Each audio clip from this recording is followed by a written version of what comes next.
Tuhan. Mari kita membuka Alkitab kita dalam 1 Tesalonika pasal 5. Oke. 1 Tesalonika pasal yang kelima.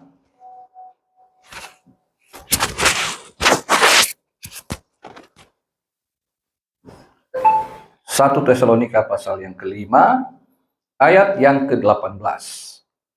1 Tesalonika 5 ayat 18, firman Tuhan, mengucap syukurlah dalam segala hal, sebab itulah yang dikehendaki Allah di dalam Kristus Yesus bagi kamu. Puji Tuhan. Minggu lalu saya sampaikan dari ayat 17, ya. Tetaplah berdoa. Mengapa kita harus berdoa? Itu saya sampaikan minggu lalu. Sekarang mengapa kita harus mengucap syukur dalam segala hal? Ya. Mengucap syukur dalam segala hal. Pada waktu Paulus menulis surat ini, jemaat Tesalonika sedang dalam tekanan. Mereka banyak masalah. Mereka mendapatkan tekanan dari pemerintahan kerajaan Romawi. Mereka juga mendapatkan intimidasi, persekusi dari kalangan orang Yahudi. Dan mereka juga dihimpit oleh beberapa ajaran sesat pada waktu itu. Ya. Jadi mereka dalam masalah. Meskipun secara ekonomi sebetulnya mereka nggak terlalu susah, ya biasa-biasa aja. Bahkan ada yang cukup mapan. Tapi di sini masalahnya lain, gitu ya. Itu sebabnya firman Tuhan mengatakan mengucap syukurlah dalam segala hal. Apapun berarti segala hal, ya apa yang menjadi pergumulan kita, masalah kita harus mengucap syukur. Sebab itu pertanyaannya, mengapa kita harus mengucap syukur dalam segala hal? Yang pertama, karena mengucap syukur dalam segala hal itu adalah perintah dan kehendak Allah. Karena ini kalimatnya perintah, mengucap syukur, sama seperti di ayat 16, ayat 17. Tetaplah berdoa, bersukacitalah senantiasa. Itu adalah perintah, ya. Bersukacita, berdoa, mengucap syukur. Itu semua perintah yang juga adalah kehendak Allah. Karena ini perintah, maka jemaat harus melakukan. Kita harus melakukan, nggak punya pilihan sebetulnya. Karena kehendak Allah. Karena orang yang disebut pengikut Kristus, namanya juga Kristen. Kita kan Kristen pengikut Kristus artinya. Berarti mengikuti seperti apa yang Kristus lakukan semasa dia menjadi manusia di dunia ini. Tuhan Yesus berdoa, Tuhan Yesus mengucap syukur, ya lakukan saja. Seringkali perintah itu sebetulnya sederhana, tetapi bagi orang yang sedang dalam masalah, rasanya sulit untuk dilakukan. Misalkan seperti saya sampaikan minggu lalu, tetaplah berdoa, artinya berdoalah terus-menerus. Itu juga mencakup seperti ayat 18, dalam segala hal, dalam segala keadaan, dalam segala situasi, kamu harus tetap berdoa. Karena tetap berdoa berarti terus-menerus, tidak mengenal musim, tidak mengenal waktu, tidak mengenal situasi kondisi kita. Jadi meskipun kita dalam keadaan aman, finansialnya aman, kesehatannya bagus, tetap berdoa. Jangan cuma berdoa pas sakit, jangan berdoa pas lagi masalah, jangan berdoa pas sedang dalam ancaman dan segala macam. Berdoa dalam segala hal. Tapi buktinya hal yang sederhana ini banyak tidak dilakukan oleh orang Kristen sendiri. Karena banyak orang bukannya berdoa mencari Tuhan, tapi dia mencari orang lain. Dia mencari kekuatan lain. Dia mencari kekuasaan lain. Ya, saya pernah membahas dalam jemaat beberapa minggu yang lalu, di jemaat 2 minggu lalu, bagaimana seorang Raja Daud, orang yang dekat dengan Tuhan. Orang yang selalu bermazmur, menyatakan ketergantungannya kepada Tuhan. Bagaimana dia percaya akan kuasa Tuhan dalam pergumulan-pergumulan yang berat. Dia punya iman yang luar biasa, dia percaya dalam masalah ini Tuhan akan menolong. Tapi ada pada satu titik di mana dia putus asa, dia menyerah pada keadaan. Dengan apa? Dengan dia meminta bantuan Akis, Raja Kota Gat, orang Filistin. Dia minta pada raja dunia, padahal dia raja Israel. Raja Israel yang diurapi Tuhan minta bantuan kepada raja kafir. Aneh, tapi itu yang terjadi. Daud saat itu seolah-olah lupa apa yang dia katakan dalam Mazmur-Mazmurnya. Akan Tuhan adalah kota bentengku, keselamatanku. Seolah-olah waktu itu dia lupa. Dan itu berlangsung selama 16 bulan, 1 tahun 4 bulan, 16 bulan. Bayangkan seorang yang dikatakan sahabat Allah bisa menjauh dari Tuhan ketika situasi kondisinya membuat dia akhirnya dalam tanda kutip menyerah juga. Sampai akhirnya dia bukan dapat jawaban yang memuaskan, malah dapat masa lalu besar dengan terbakarnya kota Siklak. Istri anaknya ditawan oleh orang Amalek, dan di situ dia sadar. Di 1 Samuel pasal 30 ayat yang ke-6 dikatakan, ketika semua orang akhirnya akan melempari dia dengan batu, karena apa yang dilakukan orang Amalek itu, maka kemudian Daud dikatakan, Daud kembali menguatkan kepercayaannya kepada Tuhan Allahnya. Jadi ada masa memang Tuhan izinkan. Memang ya manusia begitu. Ada saatnya kelihatan rohani banget, ada kelihatan kuat banget. Tapi ada saatnya di drop banget. Dan memang akhirnya kita bisa menyaksikan orang-orang yang lemah ini akhirnya coba bergantung pada manusia dan gagal. Tapi syukurnya Tuhan menjamah kembali Daud melalui peristiwa-peristiwa yang susah itu, yang menyakitkan itu. Dia hancur, dia bangkrut. Baru dia melek kembali untuk mempercayakan dirinya kepada Tuhan. Dan di situ akhirnya dia kembali apa? Berdoa kepada Tuhan. Dia kembali bertanya, Tuhan, haruskah aku maju? Dan Tuhan segera menjawab dia, maju, maka engkau akan menang. Dan Daud kembali dipulihkan. Dia kembali meraih kemenangan, keluarganya yang ditawan kembali utuh, pengikut-pengikutnya juga keluarganya kembali utuh, dan juga ekonominya dipulihkan Tuhan. Kembali. Tapi memang ada saatnya seperti itu. Ya. Nah, itu sebabnya bersyukurlah dalam segala hal, bahwa kita juga pernah melewati masa-masa yang sangat sulit dalam hidup ini. Kita bersyukur bahwa hari ini saya ada, karena kemarin kalau kita ingat-ingat, rasanya kok nggak bisa ada gitu, nggak bisa hidup, nggak bisa untuk bersemangat, nggak punya sukacita, bahkan sulit untuk beribadah kepada Tuhan. Tapi kembali kita ingat bahwa ternyata mengucap syukur adalah perintah dan kehendak yang harus dilakukan, karena itu dari Allah. Maka kita wajib untuk melaksanakan. Banyak orang sulit berdoa, banyak orang sulit mengucap syukur ketika keadaannya susah. Makanya saya ambil contoh orang yang sangat dekat dengan Tuhan, susah. Daud biasa berdoa, Daud biasa mengucap syukur. Ada saatnya memble juga, keok juga. Tapi Tuhan baik, dia tetap menjamah dan kemudian memulihkan. Haleluya. Yang kedua, mengapa kita harus mengucap syukur dalam segala hal? Ya. Karena mengucap syukur itu berarti kita mengakui apa yang Allah telah lakukan dan yang belum terjadi. Apa yang telah terjadi dan apa yang belum terjadi. Apa yang sudah Allah lakukan dan yang belum Allah lakukan bagi kita. Itu mengucap syukur. Karena mengucap syukur biasanya kan kita kalau sudah dapat sesuatu, kita terima kasih Tuhan.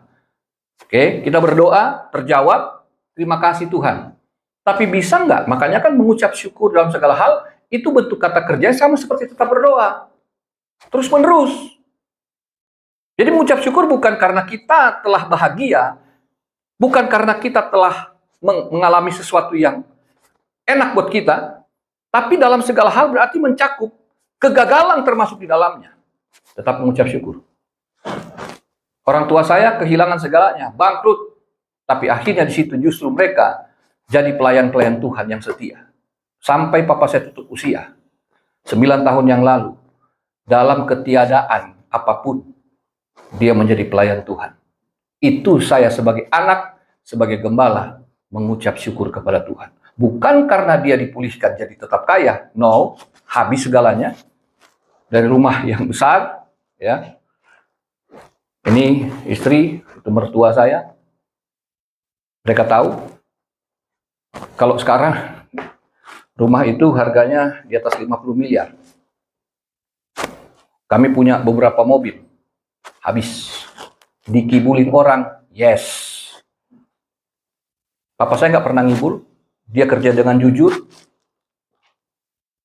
Ketika dia membebaskan hampir 100 hektar lahan di Indramayu, Jawa Barat untuk satu perusahaan petrokimia.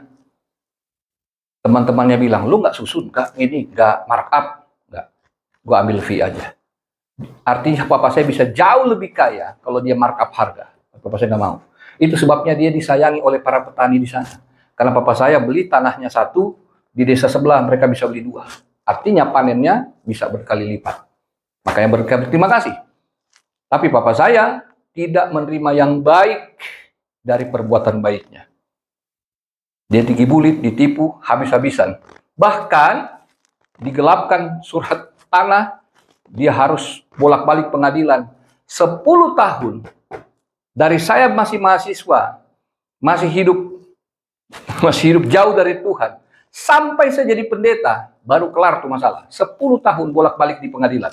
Perdatanya, pidananya, dari pengadilan negeri sampai Mahkamah Agung. Sampai terakhir, tahun 2007, baru selesai. Dari tahun 97 sampai 2007. 10 tahun. Tapi hanya kita mengucap syukur. Karena apa? Karena dari peristiwa itu, papa saya akhirnya bertobat sungguh-sungguh.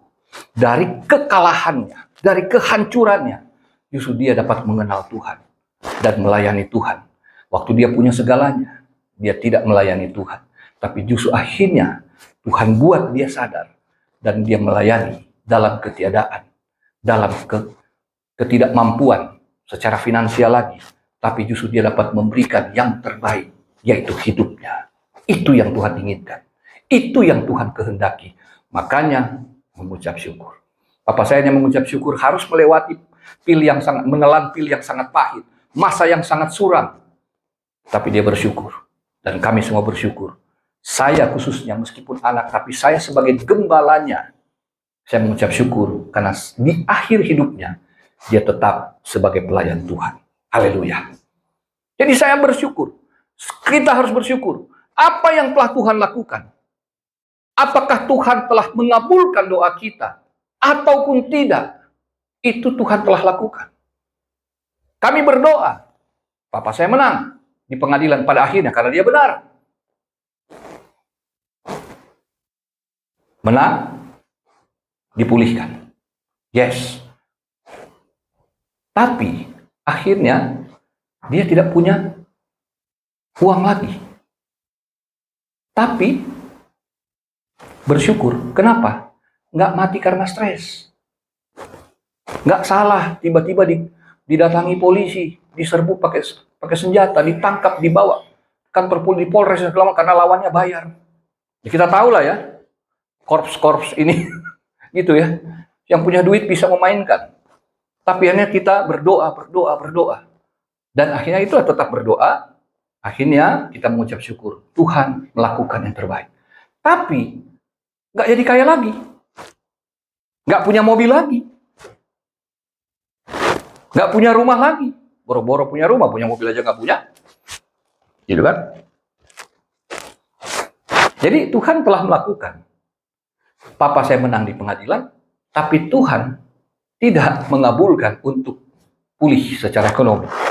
Tapi saya bersyukur sekali lagi karena dalam ketiadaannya itu justru dia sungguh-sungguh dan setia melayani Tuhan. Berarti itu yang terbaik bagi Tuhan. Kehendak Allah, jangan-jangan kalau lo dipulihkan kaya lagi, jangan-jangan dia pergi lagi dari Tuhan. Maka digituin aja. Gak apa-apa. Tapi dalam segala perkara, keluarga saya tidak pernah berkekurangan. Haleluya. Wah, kalau mama saya, apalagi kalau dia bersaksi, banyak hal yang pahit yang juga dia pernah alami dari masa mudanya. Ya, tapi dia dapat bersyukur bahwa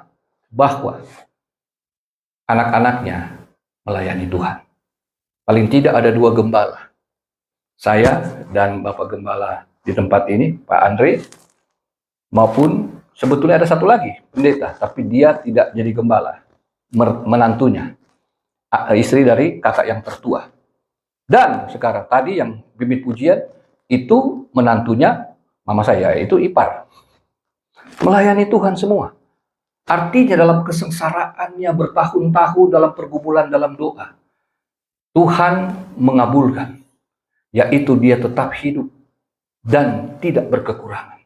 Dan yang terpenting, meskipun dalam keadaan yang paling sulit dalam hidupnya, tapi orang tua saya dapat bersyukur karena anak-anaknya ada di dalam Tuhan dan melayani Tuhan. Gak mudah, gak mudah. Tuhan sudah adakan. Tapi ada juga orang yang ketika hancur, Tuhan pulihkan kerohaniannya, Tuhan pulihkan juga ekonominya. Ada pasangan muda terjerat pinjol puluhan juta, nggak tahu mau bayar, pusing, frustasi, waduh, sakit kepala. Didatangi pula kan oleh debt collector, kan malu. Tapi ketika mereka ingat, kembali ke Tuhan, kembali cari Tuhan. Tadinya kan andalkan ketika dalam kesulitan, pinjol adalah solusi yang terbaik. Bukan Tuhan. Menantikan Tuhan itu lama, saudara. Pinjol dalam sekejap. Nggak butuh waktu lama. Bisa cair. Kan gitu. Tapi kita menantikan Tuhan. Dan ketika pasangan ini, suami istri menantikan Tuhan, mereka dipulihkan Tuhan. Mereka kembali hidup mengandalkan Tuhan. Mereka bukan hanya dipulihkan di dalam kerohanian. Tuhan buka jalan. Tadinya si suami harus bekerja ekstra. Dia kerja, tapi sekaligus harus sampingan sebagai driver online. Ya. Sopir ojol. Harus seperti itu. Sampai malam, lebih melelahkan. Tapi ketika mereka sungguh-sungguh cari Tuhan, mereka dipulihkan Tuhan. Dan sekarang usaha dari mereka suami istri ini maju dan mereka bisa membeli rumah. Tadinya dikontrakan, udah terhutang pinjol, anak kecil-kecil, susah. Tapi ketika mereka sungguh-sungguh cari dan melayani Tuhan, mereka dipulihkan. Mereka diangkat oleh Tuhan. Dua contoh kan, papa saya dipulihkan kerohaniannya, ekonominya tidak. Tapi pasangan muda ini dipulihkan rohaninya, ekonominya dipulihkan. Haleluya. Jadi ada dua contoh ya. Jadi kita harus tahu bahwa ada yang mengalami ini, ada yang tidak. Tapi tetap mengucap syukur dalam segala hal. Yang ketiga, mengapa kita harus mengucap syukur dalam segala hal? Karena mengucap syukur adalah tindakan iman yang paling sederhana. Namun, menunjukkan hubungan eksklusif dengan Tuhan. Kenapa eksklusif? Karena kalau kita membaca Efesus ya, kita lihat Efesus pasal 5 ayat yang ke-20. Kita akan paham di sini.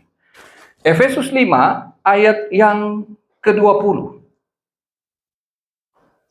Ucaplah syukur senantiasa atas segala sesuatu dalam nama Tuhan kita Yesus Kristus kepada Allah dan Bapa kita. Ucaplah syukur senantiasa. Itu sama dengan segala hal. Atas segala sesuatu yang kita alami, yang kita rasakan, yang kita sedang hadapi hari ini. Kita harus mengucap syukur. Dalam nama siapa? Tuhan kita, Yesus Kristus. Kepada siapa? Kepada Allah dan Bapa kita. Ini hubungannya eksklusif banget. Gak ada orang yang memanggil Tuhan itu Bapa. Yohanes 1 ayat yang ke-12. Yohanes 1 ayat yang ke-12. Tetapi semua orang yang menerimanya, menerima siapa? Menerima Tuhan Yesus. Diberinya kuasa supaya apa? Menjadi anak-anak Allah, yaitu mereka yang percaya dalam namanya. Nama siapa? Yesus Kristus. Yang Paulus katakan tadi. Jadi mengucap syukur adalah tindakan iman. Karena saya percaya kepada Kristus, maka doa yang disampaikan itu adalah doa yang tertuju secara khusus kepada yang kita sembah. Dan Yesus mengatakan, jika kamu berdoa, berdoalah demikian. Bapa kami yang di sorga. Gak ada Tuhan yang dipanggil Bapa selain orang Israel dan orang Kristen. Gak ada. Artinya ini eksklusif. Ya, ini adalah hubungan spesial. Oke? Hanya anak-anak saya yang memanggil saya Papa. Dalam arti dia mengakui bahwa saya adalah sumber. Karena Bapa itu dari bahasa Aramaik, Aba dari kata dasar ab yang artinya sumber atau fondasi.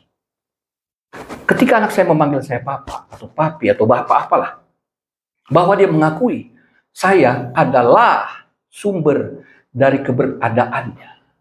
Sayalah yang menjadi penunjangnya. Sayalah yang menjadi pemeliharanya. Sayalah yang menjadi pelindungnya. Ketika kita memanggil Tuhan itu Bapa, ya Bapa, Bapa kami dalam sorga, maka saudara dan saya sedang mengakui Dia adalah sumber kehidupan kita. Dialah pelindung kita. Dialah yang memberikan kita jalan keluar ketika kita menghadapi jalan buntu. Dan ketika kita memanggil Dia Bapa, itu berarti kita mengakui diri kita adalah anak Allah. Kan firman tadi bilang, yang memanggil Allah di dalam nama Tuhan Yesus, maka kita adalah anak-anak Allah.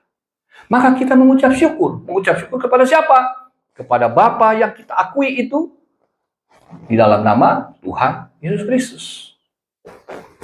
Jadi berdoa itu, mengucap syukur itu tidak lepas dari doa tadi. Itu satu paket, satu kesatuan. Mengucap syukur dalam segala hal. Mengucap syukur karena saya punya Allah yang boleh didekati. Agama mana yang pengikutnya boleh mendekat kepada Allah? Susah. Tabu. Terlalu jauh Tuhan itu. Terlalu mulia. Terlalu hebat. Sehingga tidak boleh didekati. Tapi Tuhan kita dikatakan, iya, Yesus adalah Imam Besar Agung. Dalam Ibrani pasal 4 itu, kalau saudara baca dari ayat 14, 15, dan 16. Imam Besar Agung yang telah membebaskan kita dari dosa, Dialah yang menjadi pengantara kita. Sehingga apa? Kita dapat menghadap tahta kasih karunia Allah. Untuk apa? Mendapatkan pertolongan tepat pada waktunya. Jadi Allah yang kita panggil, yang kita sembah, bukan Allah yang jauh. Ketika kita memanggil Dia Bapa di dalam nama Tuhan Yesus. Makanya kan tadi saya berdoakan Bapa dalam nama Yesus. Itu artinya bahwa saya sedang mengakui Allah itu gak jauh dari kita. Allah itu ada bersama dengan kita. Maka saya mengucap syukur karena ternyata Allah yang kita sembah tidak jauh dari kita. Allah yang tidak pernah menutup mata dan tidak pernah menutup tangannya untuk menolong kita anak-anaknya. Saya seorang bapak, saya paham betul soal ini. Kita yang di sini sebagai bapak paham betul apa yang dimaksud. Kita mengucap syukur karena kita punya Allah sebagai Bapa kita. Mengucap syukur karena kita punya hubungan yang eksklusif dengan Dia. Emangnya yang tidak percaya Kristus boleh memanggil Dia Bapa? Enggak dong. Anak tetangga boleh panggil saya Papa? Enggak dong. Paling dia panggil Om. Om. Yang panggil saya Papa adalah anak saya. Oke, berarti eksklusif dong. Jadi semua umat boleh berdoa kepada Tuhan, ya silakan. Tetapi kepada Bapa, sumber segala sesuatu hanya dipanggil oleh orang yang percaya kepada Tuhan Yesus Kristus. Itulah saudara dan saya. Yang keempat, mengapa kita harus mengucap syukur dalam segala hal? Yang keempat, karena kita diberikan yang terbaik atas jawaban doa kita. Apa itu? Lukas 11 ayat 13. Lukas 13 ayat 11, bentar.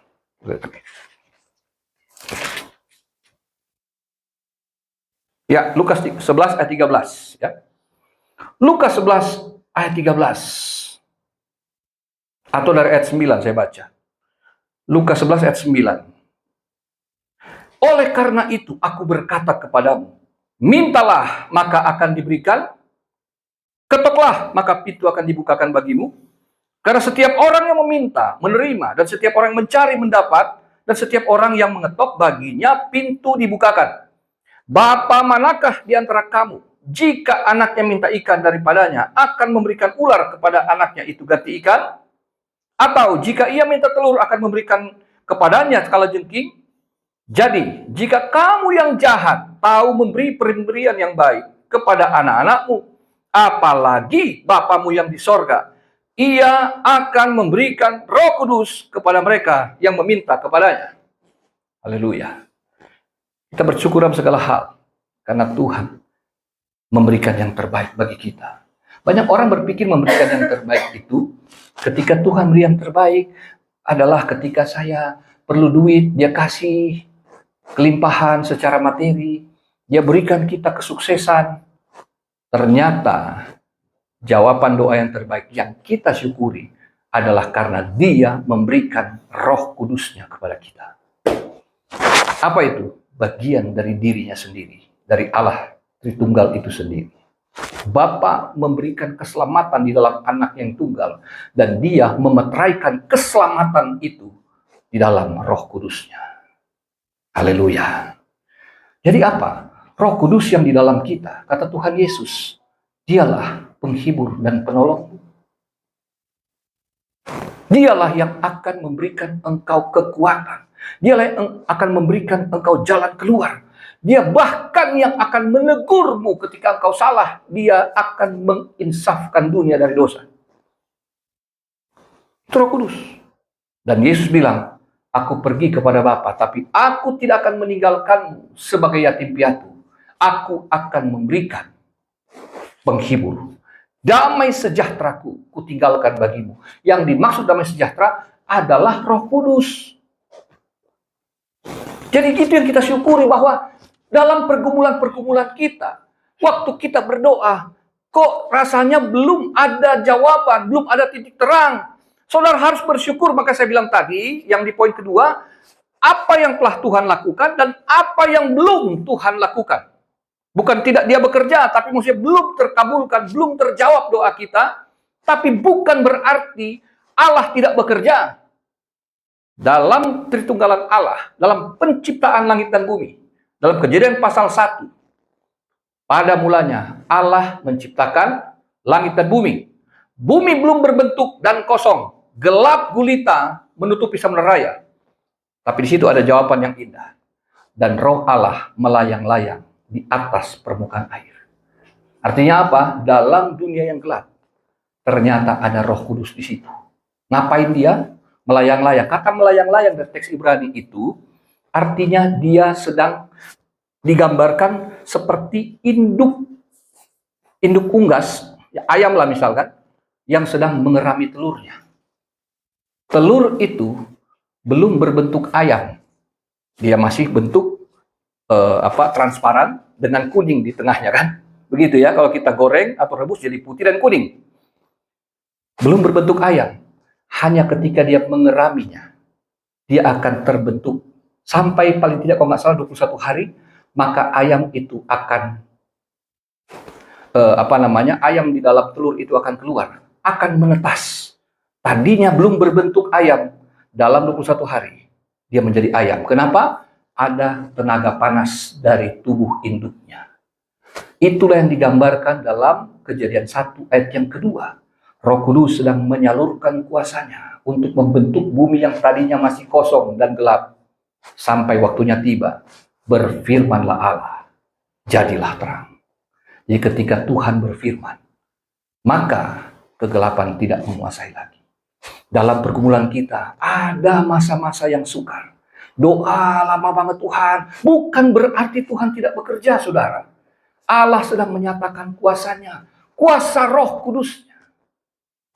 Sampai tiba masanya. Bahkan, saudara harus tahu, saudara berdoa pun ketika bergumul itu, sesungguhnya itu adalah karya Roh Kudus. Sebagai penutup, Roma 8 ayat 26 sampai 28. Saudara lihat ya, itu sebabnya kita bersyukur. Karena ternyata sampai berdoa pun, itu bukan karena kita mampu. Roh Kuduslah yang mendorong kita untuk berdoa. Roma 8 ayat 26 sampai 28. Demikian juga Roh membantu kita dalam kelemahan kita. Sebab kita tidak tahu bagaimana seharusnya berdoa. Kita tahu kalau lagi galau, lagi pusing, lagi stres, kadang-kadang nggak tahu ngomong apa. Tetapi Roh sendiri berdoa untuk kita kepada Allah dengan keluhan-keluhan yang tidak terucapkan. Kok bisa? Ya bisa, karena bukankah Roh Kudusnya ada di dalam kamu? Kata Yesus dalam Yohanes pasal 15, aku di dalam kamu dan kamu di dalam aku. Mintalah, doalah. Yesusnya di mana? Di pasal 15 Yesusnya masih ada. Tapi setelah penyalipan, kebangkitan, dan kenaikan ke sorga, yang ada pada kita, itulah Roh Kudusnya, bukan? Mintalah. Dalam keputusasaan kita kadang hanya bisa menangis. Kadang-kadang kita hanya bisa menjerit, nggak tahu mau doa apa, tapi ternyata jeritan hati kita, apa yang menjadi kebutuhan yang paling dasar di dalam batin kita yang terluka, Roh Kuduslah yang memanjatkan itu kepada Bapa di sorga.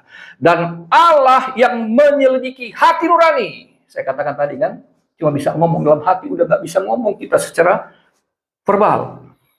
Allah yang menyelidiki hati nurani, mengetahui maksud roh itu, yaitu bahwa ia sesuai dengan kehendak Allah berdoa untuk orang-orang kudus. Ternyata kita nggak mampu berdoa, Roh Kudus yang menjadi pensyafaat kita. Allah yang mendoakan kita. Bersyukur nggak begitu?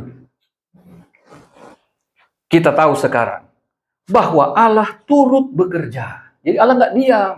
Saat ini saudara dalam pergumulan bukan berarti doa-doa saudara tidak dijawab. Tidak. Masih dalam proses. Dalam segala sesuatu. Untuk apa? Mendatangkan kebaikan bagi mereka yang mengasihi Dia. Yaitu bagi mereka yang terpanggil sesuai dengan rencana Allah. Amin. Tetap berdoa dan mengucap syukur. Puji Tuhan, Tuhan memberkati kita semua. Haleluya.